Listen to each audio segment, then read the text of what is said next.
تو یہ پہلے تو کنسپٹ کلیئر کریں, خدا آیا نہیں ہے, خدا ہمیشہ سے. ہم اسے میتھمیٹیکلی ثابت کرتے ہیں. دیکھیں جو یونیورسل ٹروتھ اسٹیبلش ہو چکے ہیں اس کو تو آپ کوئی دوبارہ سے چیلنج نہ کریں. یعنی یہ یونیورسل ٹروتھ ہے کہ 2 + 2 = 4. ٹھیک ہے, اب اسے کوئی 5 یا 3 بنانے کی کوشش کرے تو ظلم پر مبنی کام کر رہا ہے. آپ دوبارہ سے ویل بھی انوینٹ کر لیں تب بھی یہ میتھمیٹیکل ایکویشن تو اپنی جگہ رہے گی. بالکل اس طریقے سے یہ چیز اسٹیبلش ہو چکی ہے کہ کائنات پہلے نہیں تھی تو آئی ہے. آپ کو پتا ہے کچھ عرصہ یہ نظریہ رہا ہے 17ویں اور 18ویں صدی میں کہ یہ اسٹیڈی سٹیٹ کائنات ہے, ہمیشہ سے ایسے ہی چل رہی ہے. لیکن یہ اب نظریہ اپنی موت مر گیا. ہم جس ایرا میں بیٹھے ہیں نا یہ نظریہ ختم ہو چکا ہے. آج سے نہیں, بگ بینگ کے بعد سے, جب وہ ہبل نے وہ ٹیلیسکوپ کے ذریعے چیز دیکھی تھی تو ہبل نے یہ دیکھا کہ کائنات میں جتنے بھی یہ اجرام فلکی ہیں, یعنی آسمان پہ جتنے آپ کو سیارے ستارے نظر آ رہے ہیں نا, ان میں ایک کامن چیز یہ ہے کہ سب ایک دوسرے سے دور جا رہے ہیں. اور اس کے لیے اس نے اسپیکٹرم جب ڈرا کیا, اسپیکٹرم جب گریجولی کسی چیز کا لائٹ کا اسپیکٹرم ریڈ کی طرف شفٹ ہو, اٹ مینس کہ وہ آپ سے دور جا رہی ہے. تو یہ چیز لاجیکل تھی کہ جب یہ دور جا رہی ہے تو اس کو ٹائم میں ریورس کیا جائے تو کسی ایک جگہ سے شروع ہوئی ہوگی. یعنی میں ہاتھ میں کچھ بالز پکڑوں اور انہیں یوں پھینکوں, سارے ایک دوسرے سے دور جائیں گے. اور یہ ایک یونیورسل ٹروتھ ہے کہ یہ دور اس لیے جا رہے ہیں کہ کہیں ایک جگہ سے یہ سٹارٹ ہوئے تھے. یہ تو ایک نیچرل چیز ہے. اچھا, انہوں نے کہا کہ اگر ہم ٹائم کو ریورس کریں اور ایسے پوائنٹ پہ پہنچیں کہ جہاں سے یہ چیز سٹارٹ ہوئی تھی, تو اس کو سائنٹسٹ نے نام دیا کہ وہ ایک ایسا پوائنٹ تھا کہ جس کی ڈینسٹی انفینٹ تھی, نہ ختم ہونے والی, اور والیوم 0 تھا. والیوم 0 ہے اور ڈینسٹی انفینٹ ہے. اٹ مینس کریشن ایکس نہیں لو, عدم محض سے وجود, کچھ نہیں تھا تو یہ ہو گیا.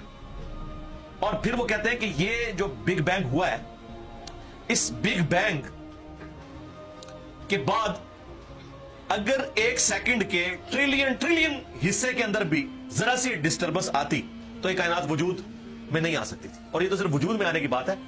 پھر جو billions of fine tunings planet earth کے اوپر موجود ہیں, ہر سیارے کے اعتبار سے ہیں, زمین کا سورج سے فاصلہ, پھر ان کی گریویٹیشنل فورس, ان کی موومنٹ, سپیڈ, یہ تو ایک پوری ایک سمجھ لیں ایک ایسی فیلڈ ہے جس میں انسان جا کے گم ہو جاتا ہے. ان ساری چیزوں کو کنسیڈر کر کے اسٹیڈی اسٹیٹ کائنات کی تھیوری تو ہوگی ختم اور بگ بینگ ہوگی اسٹیبلش. اب یہ تو ثابت ہو گیا کہ کریشن ایکس نہیں لو ہے, یعنی انسان یا کائنات یہ پیدا ہوئے ہیں. پرابلم تب تھی آپ کے لیے جب آپ یہ مانتے کہ یہ بھی ہمیشہ سے انسان پیدا ہو رہے ہیں اور دوسرا اینڈ کوئی نہیں. یہ تو مسئلہ حل کر دیا آپ کا سائنس نے. ان کا نہیں, کریشن تو ہوئی ہے.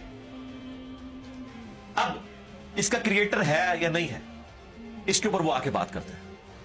اب یہ جو فائن ٹیوننگز ہیں ان کو سمجھنے کے لیے اتنے دماغ کی ضرورت ہے, اتنے برینز کی ضرورت ہے. ڈی این اے کی اسٹرکچر کو سمجھنے کے لیے, اس ہارمونی کو سمجھنے کے لیے, بنانے کے لیے نہیں سرکار. اتنے برینز لگ جائیں. آج تک ہم ڈسکوریز ہی کر رہے ہیں. یہ جتنے ہم چیزیں دریافت کرتے ہیں نا وہ ہم قانون قدرت دریافت کرتے ہیں. یعنی اگر ہم نے یہ چیز ایکسپلور کر لی ہے کہ سورج مشرق سے نکلتا ہے مغرب میں غروب ہوتا ہے ود رسپیکٹ ٹو زمین, ویسے تو غروب ہوتا ہی نہیں ہے نا, نکلتا ہے. تو یہ ایک فزیکل فینومینا ہے جو ہم نے ڈسکور کیا. اس فینومینا نے سورج کو پیدا نہیں کیا. یہ کریٹر آف سن تو نہیں ہے, یہ اگر آپ کو پتا چل گیا. انڈے میں سے چوزا نکلتا ہے اور چوزا اتنے عرصے کے لیے انڈے کو آپ گرمائش میں رکھتے ہیں 22 دن کے لیے مرغی کے نیچے یا کسی مشین میں. تو اس انفارمیشن نے چوزے کو پیدا نہیں کیا, بلکہ یہ چوزے کے پیدا ہونے کے بارے میں انفارمیشن ہے. آپ اس کے اندر مزید چلے جائیں, جتنا ڈیپ ڈگ کرتے جائیں, الٹیمیٹلی آپ کی ایک انفارمیشن ایڈ ہوگی. یہ نہیں ہوگا کہ آپ کو یہ پتا چل جائے کہ اس نے پیدا کیا. وہ تو مرغی کو خود نہیں پتا جو پیدا کرنے والی ہے, کروکوڈائل کو, ایلیفینٹ کو یہ پتہ ہی نہیں میرے اندر کیا کیا کوالٹیز ہیں. جس کو یہ پتہ ہی نہیں میرے اندر کیا کوالٹیز ہیں, انسان کو نہیں پتا ابھی تک میرے اندر کیا کوالٹیز ہیں. یہ تو بھی سائنس تھوڑا بہت آپ کو ایکسپلور کر رہی ہے. تو کریٹر تو ہم ان کوالٹیز کی ہے ہی نہیں ہے. اور پھر پیچھے ایک برین اس اعتبار سے ہے کہ وہ ایک آرگنائز طریقے سے, اور یہ بھی چیز ڈیفینیٹلی فیزیبلٹی کے تحت آپ سمجھیں میتھمیٹکس میں اسٹیبلش ہو چکی ہے کہ یہ پورے ایک آرگنائز طریقے سے جو چیز چل رہی ہوتی ہے اس کے پیچھے ایک برین ضرور ہوتا ہے.